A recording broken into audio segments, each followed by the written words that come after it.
The Montana sun beat down on the cracked asphalt of the truck stop diner, where Maria wiped down the same counter for the third time that morning. Her hands were rough, calloused from years of hard work, but her eyes still held a spark of determination that poverty couldn't extinguish.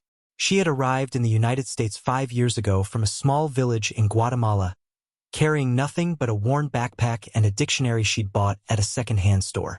The English words still felt foreign on her tongue, twisting and turning in ways Spanish never did.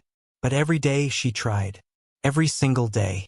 The diner was called Big Sky Eats, and it sat right off Interstate 90, catching truckers, bikers, and the occasional businessman who'd taken a wrong turn. Maria loved the rhythm of the place. The sizzle of bacon on the griddle, the clink of coffee mugs, the low rumble of conversation mixing with classic rock from the jukebox. Her manager, Earl, was a gruff man with a soft heart. He'd given her a chance when nobody else would. Didn't ask too many questions about her papers. Just told her to show up on time and work hard. She did both without fail.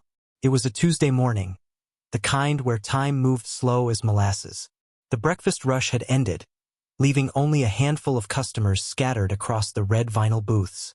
Maria was refilling the ketchup bottles when the bell above the door chimed. 3 men walked in, and the energy in the room shifted immediately. They wore leather vests adorned with patches and pins, heavy boots that thudded against the linoleum floor, and expressions that said they'd seen more road than most people see in a lifetime. The Hells Angels insignia was unmistakable on their backs. These were members of the notorious motorcycle club, and they commanded respect wherever they went. The tallest one, a man with a gray beard and kind eyes, nodded at Maria as they took a booth in the corner. His name was Jake, though Maria didn't know that yet.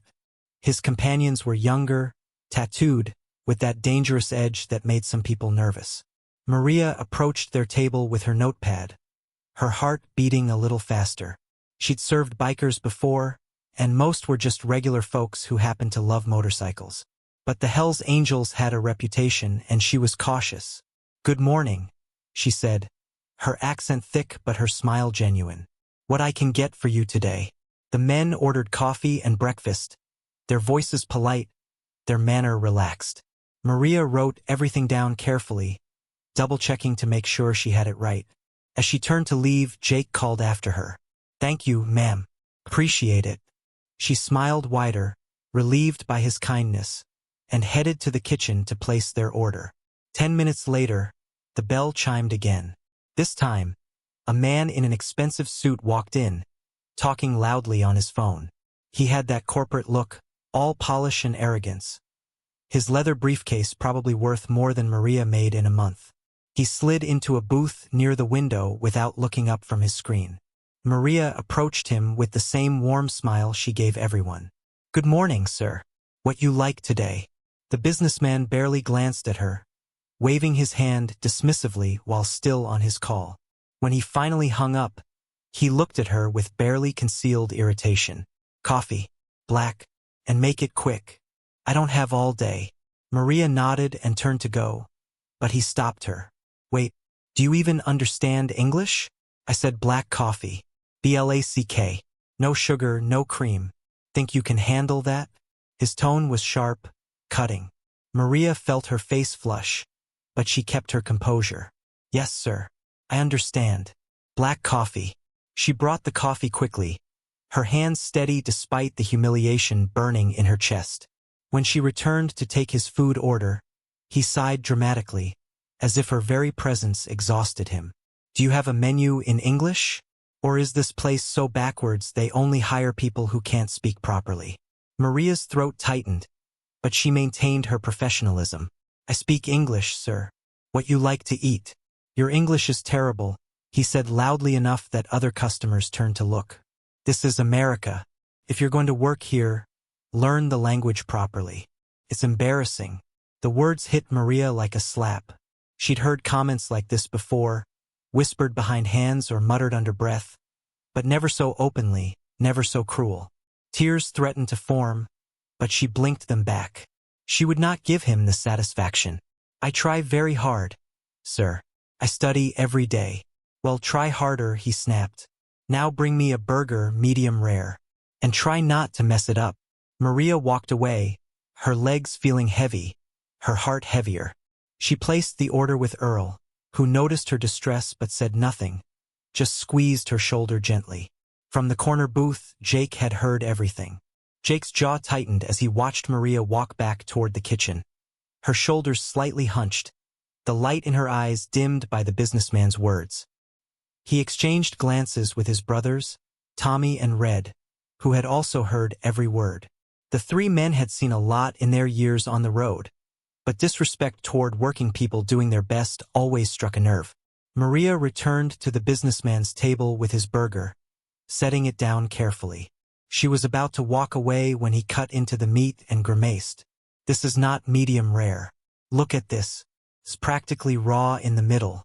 Maria leaned closer to look. The burger was perfectly cooked, a slight pink center just as he'd ordered. "Sir, that is medium rare." The chef, "Don't tell me what medium rare is," he interrupted, his voice rising. "I've eaten at steakhouses you couldn't afford to park near. This is unacceptable. And frankly, so is your service. Where's the manager?" Earl emerged from the kitchen, his expression neutral but his eyes hard. He'd been watching the situation unfold. "I'm the manager. What seems to be the problem?" The businessman gestured at Maria like she was a piece of furniture. "This waitress can barely speak English. She got my order wrong. And quite honestly, it's unprofessional to have someone working front of house who can't communicate properly. This is supposed to be America, not some third world country." The diner had gone quiet. Even the jukebox seemed to pause between songs. Maria stood frozen, humiliation washing over her in waves. 5 years of night classes, of practicing pronunciation in front of the bathroom mirror, of reading children's books to improve her vocabulary. All of it dismissed with such casual cruelty. Earl's voice was steady but firm. "Sir, Maria is one of my best employees. Your burger is cooked exactly as you ordered. If you have a complaint about the food, I'll remake it. But I won't have you disrespecting my staff." The businessman stood up, his face reddening. "Disrespect? I'm a paying customer. I have every right to expect basic competence.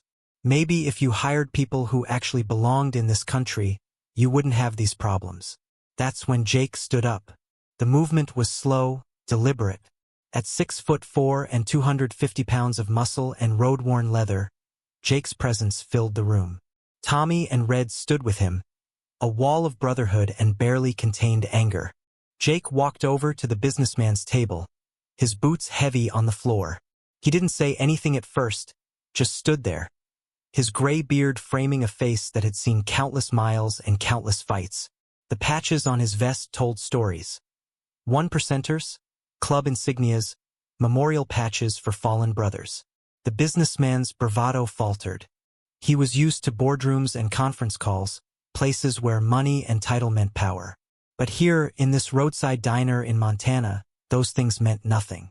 "Seems to me," Jake said, his voice low and measured, "that the lady's English is just fine. Clear enough for everyone in here to understand her. Clear enough for her to do her job with respect and dignity." The businessman swallowed hard, trying to regain his composure. "This doesn't concern you. I suggest you sit back down and mind your own business." Tommy stepped forward, his tattooed arms crossed over his chest. "Actually, it does concern us. See, we come through this diner every couple weeks. Maria here always serves us with a smile, gets our orders right, treats us like human beings. That's more than I can say for some people." The businessman looked around, suddenly aware that every eye in the diner was on him. Other customers, truckers mostly, were watching with expressions that ranged from disapproval to outright hostility. He'd made a scene, and now it was backfiring. "I just think," he stammered, "that if someone works in America, they should speak English properly." "It's not unreasonable." Jake cut him off. "Maria speaks 3 languages. How many do you speak?" The businessman blinked, caught off guard. "That's not the point. Actually, it is the point. She came to this country, learned a new language, works harder than most people I know, and does it with grace. Meanwhile, you sit there in your fancy suit, looking down on her because her accent isn't perfect? That's not American. That's just being a bully." Maria stood near the kitchen door, tears now openly streaming down her face. But they weren't just tears of humiliation anymore. They were tears of something else: relief, gratitude, the overwhelming emotion of being defended when she'd spent so long defending herself. Earl put a hand on Maria's shoulder, his own eyes glistening. Red, the third biker, spoke up for the first time, his voice rough as gravel. Here's what's going to happen. You're going to apologize to Maria. A real apology, not some half-hearted corporate nonsense. Then you're going to pay your bill, leave a generous tip, and walk out of here. And you're going to think real hard about how you treat people. The businessman's face cycled through emotions like a slot machine. Anger, fear, indignation, and finally, a reluctant acceptance of his situation. He was outnumbered, outmatched, and worst of all, he knew he was wrong. "I don't need this," he muttered, reaching for his wallet. "I'll just pay and leave." Jake took a step closer, his presence imposing but not threatening.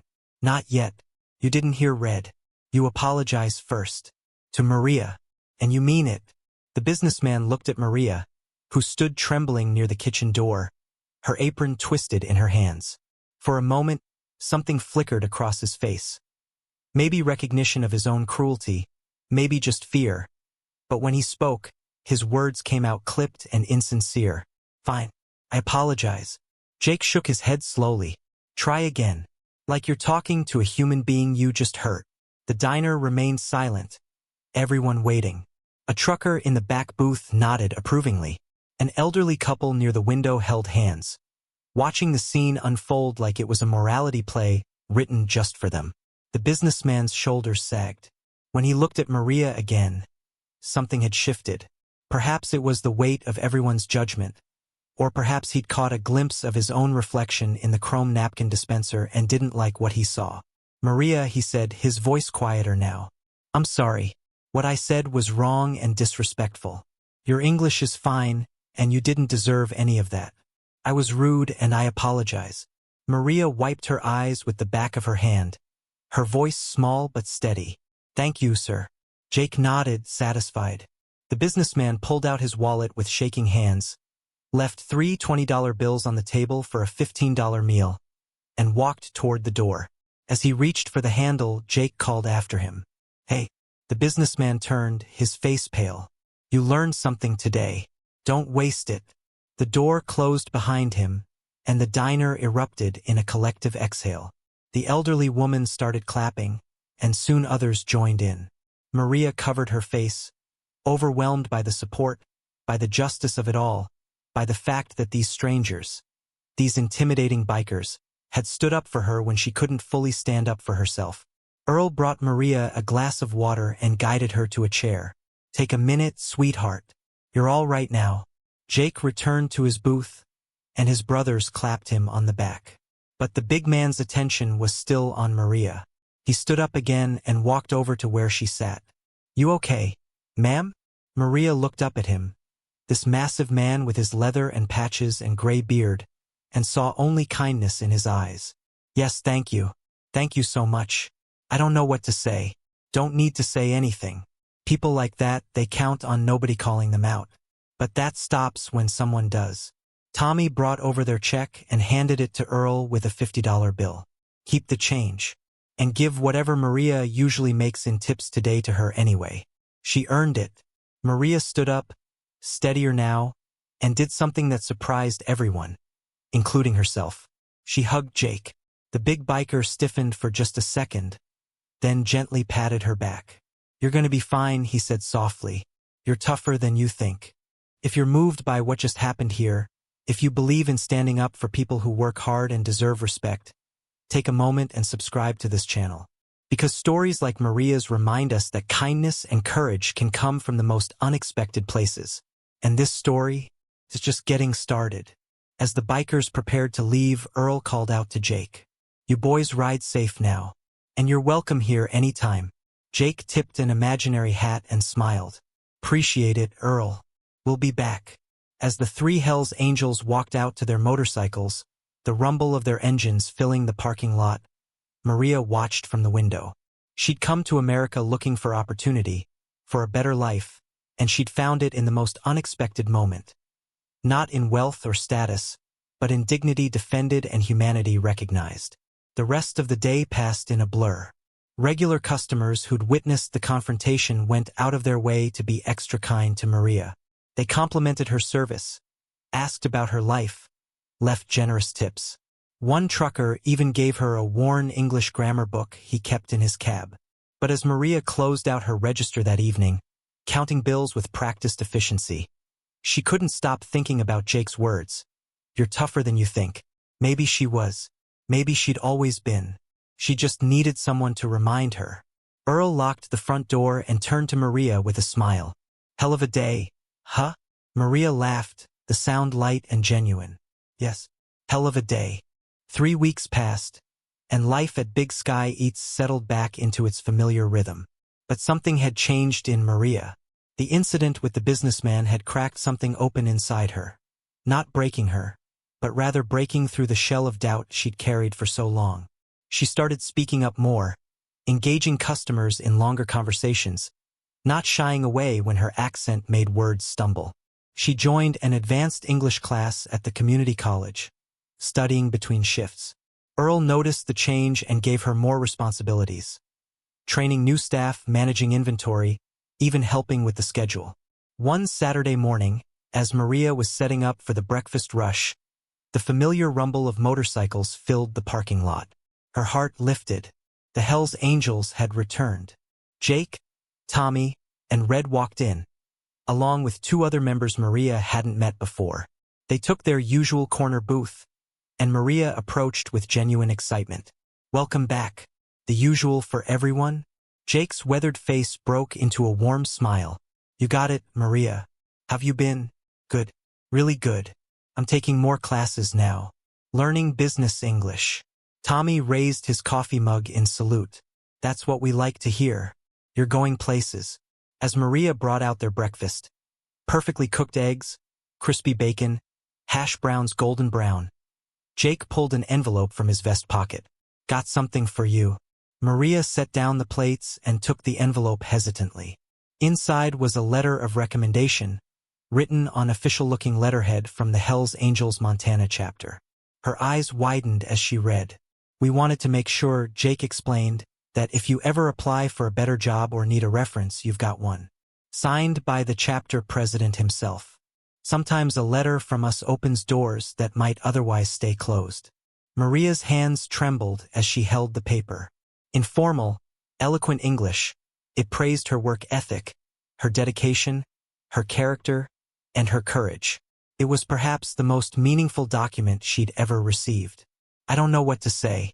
This is too much. Red shook his head. It's not enough. What you do every day, working hard, treating people right, that matters.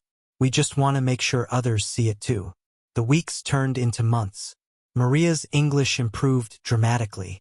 She started picking up evening shifts at a hotel restaurant downtown, a fancier place that paid better. The manager there had been skeptical until she presented Jake's letter. His eyebrows had raised, he'd made a phone call, and Maria was hired on the spot. She began saving money seriously for the first time. A little apartment of her own, not just a shared room. Maybe eventually, bringing her younger sister to America. The dreams that had seemed impossible were becoming tangible goals. One evening in late autumn, Maria was working her shift at the hotel restaurant when she noticed a familiar face across the dining room. Her blood ran cold. It was the businessman. He was dining with colleagues, laughing loudly, completely oblivious to her presence. Maria felt her stomach twist. All the confidence she'd built wavered for a moment. Part of her wanted to ask another server to take the table. But then she remembered Jake's words. You're tougher than you think.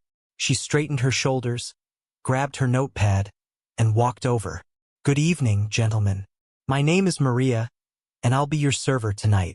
Can I start you off with something to drink? The businessman looked up, and recognition hit him like a freight train. His face went pale, then flushed red. His colleagues continued chatting, unaware of the tension. He stammered, clearly uncomfortable. Water, another man at the table said, and a bottle of your best red wine. Maria wrote it down professionally, her hand steady. Excellent choice. I'll be right back with those. As she walked away, she heard the businessman excuse himself. When she returned with the drinks, he was standing near the bar, waiting for her. His expression was different from that day at the diner, humbled, almost ashamed. "Maria," he said quietly, "I didn't expect to see you here." She set down her tray and met his eyes directly. "I work hard. I go where the work is." He nodded, looking down at his expensive shoes. "I've thought about that day a lot. What I said to you. How I acted. It was the worst version of myself, and you didn't deserve any of it." Maria studied him for a moment. She could see the sincerity in his face, the weight of regret he'd been carrying. "You apologized already. That's enough." "No, it's not." He pulled out his business card. "I own a consulting firm. If you ever want to move into corporate hospitality management, or need a reference or anything, please reach out. I mean it. I owe you better than what I showed you." Maria took the card, not because she needed it, but because she recognized something she'd learned on her own journey. People can change, and growth deserves acknowledgement. "Thank you. I accept your apology. Now let me go serve your table properly. That's what I do best." Winter came to Montana with its usual ferocity, blanketing the landscape in white and turning the highways into ribbons of ice. Maria had moved into her own small apartment by then, a cozy one-bedroom with a view of the mountains. It wasn't much, but it was hers. Every piece of furniture, every dish, every warm blanket had been earned through her own labor.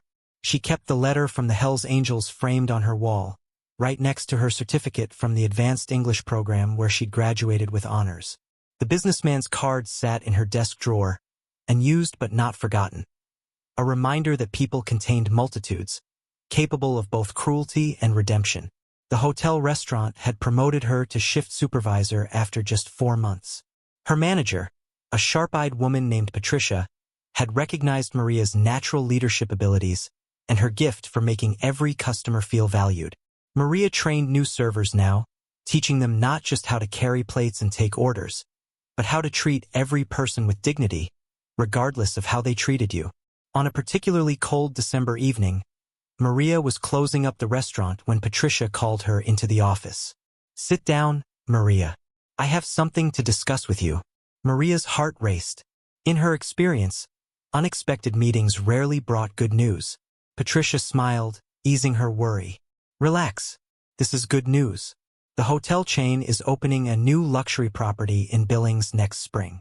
They need an assistant restaurant manager, someone who understands service from the ground up, someone who leads with heart. I recommended you."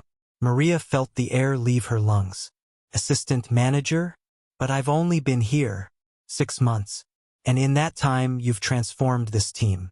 Customer satisfaction scores are up 20%. Staff retention is the best it's been in years. You think I haven't noticed?" Tears welled in Maria's eyes. "I never imagined. When I came to this country, I just wanted to work, to survive, to maybe help my family. I never thought, that's exactly why you deserve this." Patricia interrupted gently. "You didn't come here expecting anything to be handed to you. You earned every single step. The position comes with a significant raise, benefits, and a clear path to full restaurant manager within 2 years." Maria's hands shook as she signed the preliminary paperwork. That night, she called her mother in Guatemala, and for the first time in 5 years, she didn't cry because she was homesick or struggling. She cried because she was happy, because her mother's voice filled with pride, because her younger sister squealed with joy at the news. When Christmas arrived, Maria decided to do something she'd been planning for weeks. She bought gift cards from Big Sky Eats, Earl's Diner, and drove out there on Christmas Eve, when she knew the Hells Angels usually stopped by on their way to a toy drive they ran every year. Sure enough, the motorcycles were lined up outside, their chrome gleaming even in the gray winter light. Maria walked in, carrying a box of homemade tamales she'd spent all morning preparing, and a card for each of the bikers who defended her that day. The diner erupted in warm greetings. Earl hugged her tight, remarking how professional she looked in her manager attire. Jake, Tommy, and Red stood to greet her, their faces lighting up with genuine affection. "Look at you," Jake said, his voice full of pride. "Heard you're moving up in the world." "Small world," Maria laughed. Earl told you? Earl tells us everything. He's proud of you. We all are.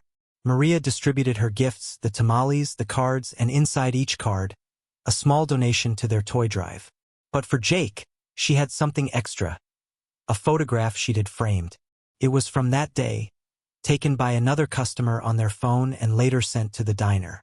It showed Jake standing beside Maria, her eyes red from crying but her posture straight, his hand on her shoulder, protective and kind. On the back, she'd written, "To Jake, you taught me that strength isn't just about standing up for yourself, but standing up for others. Thank you for showing me what real courage looks like. With gratitude always, Maria." Jake read the inscription, his tough exterior cracking just a bit. He cleared his throat roughly. "You didn't have to do this." "Yes, I did. You gave me something I didn't know I needed. You reminded me that I belong here, that I matter, that my voice counts even when it sounds different from others." Red raised his coffee mug. "To Maria, who took a bad moment and turned it into a better life." The diner raised their mugs in unison, coffee, orange juice, water, whatever they had. And in that moment, surrounded by truckers and bikers and Earl behind the counter, Maria felt something she hadn't felt in years. Completely, wholly at home. Earl brought out a pie he'd been hiding in the kitchen, Maria's favorite, apple with cinnamon. As they shared slices and stories, the snow began to fall outside, soft and peaceful, covering the world in quiet beauty. 2 years later, on a bright June morning, Maria stood in front of the mirror in her new office, adjusting the nameplate that read, Maria Elena Gonzalez, restaurant manager. The Billings property had exceeded all expectations, and she'd been promoted ahead of schedule.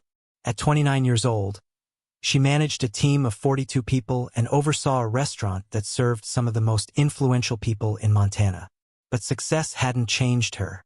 She still woke up early to study, now working on her bachelor's degree in hospitality management through online courses. She still sent money home every month, and last year, she'd finally brought her younger sister Carmen to America, helping her enroll in community college. The wall behind her desk told her story. Her framed letter from the Hells Angels, her certificate of completion from English classes, her promotion letters, and a new addition. A photograph from the grand opening of the Billings restaurant, where Jake, Tommy, Red, and a dozen other club members had shown up in full support, their motorcycles lined up like an honor guard outside the entrance. Her phone buzzed. It was Earl. "Turn on the local news. Channel 7. Right now." Maria grabbed the remote and switched on the television mounted in her office. Her heart stopped. The news anchor was interviewing Jake in front of Big Sky Eats. The segment was about the Hells Angels' annual charity work, but Jake had steered the conversation somewhere unexpected. "People have a lot of misconceptions about us," Jake was saying, his gray beard now streaked with more white. "They see the leather, the patches, and they make assumptions. But what we really stand for is brotherhood, loyalty, and standing up for those who can't stand up for themselves." A couple years back, right here in this diner, we witnessed a young woman being disrespected simply for doing her job, for trying to build a better life. Her name is Maria, and today she's a successful restaurant manager in Billings. That's the America we believe in, where hard work, dignity, and courage are rewarded. The camera cut to footage of Maria's restaurant, then to an interview Patricia had apparently given, praising Maria's leadership. Maria's hands covered her mouth as tears streamed down her face. Her phone exploded with messages. Carmen texted a string of celebration emojis. Patricia called to congratulate her on the publicity. Former co-workers from the diner sent their love and support. But the message that meant the most came from an unknown number. "This is Robert Hartley, the man who treated you terribly at the diner 2 years ago. I just saw the news segment. I want you to know that encounter changed my life. I started volunteering at an immigrant resource center, teaching business English. I've tried to become the person I should have been that day. Thank you for your grace, then and always. Congratulations on everything you've achieved." Maria saved the message. Some stories of redemption deserved to be remembered. That evening, Maria drove out to Big Sky Eats. The parking lot was full of motorcycles. Word had spread, and the Hells Angels from 3 chapters had converged to celebrate. Inside, Earl had prepared a feast. The jukebox played classic rock, and the air smelled of coffee and home-cooked food. Jake stood when she entered, and the entire diner erupted in applause. Maria laughed through her tears as she was pulled into hugs from people she'd known for years and bikers she was meeting for the first time. "You know what the best part of all this is?" Jake said, his arm around her shoulders as they stood together. "It's not just that you succeeded. It's that you did it without losing yourself. You're still the same kind person who served coffee with a smile even when people didn't deserve it." Maria looked around the diner, at Earl wiping down his counter, at the truckers and bikers sharing stories, at Carmen laughing with Tommy over a slice of pie, at the worn booths and the crackling jukebox and the smell of bacon that never quite left the air. "This place," she said softly, "this is where I learned what it really means to be American. Not from the businessman who mocked my accent, but from all of you who saw my worth." As the celebration continued into the night, Maria stepped outside for a moment of quiet. The Montana sky stretched endlessly above her, stars emerging in the gathering dusk. She thought about that frightened young woman who'd wiped down counters and stumbled over English words, who'd been humiliated in front of strangers and defended by unlikely heroes. That woman was still inside her. She always would be. But now she stood taller, spoke louder, and knew with absolute certainty that she belonged.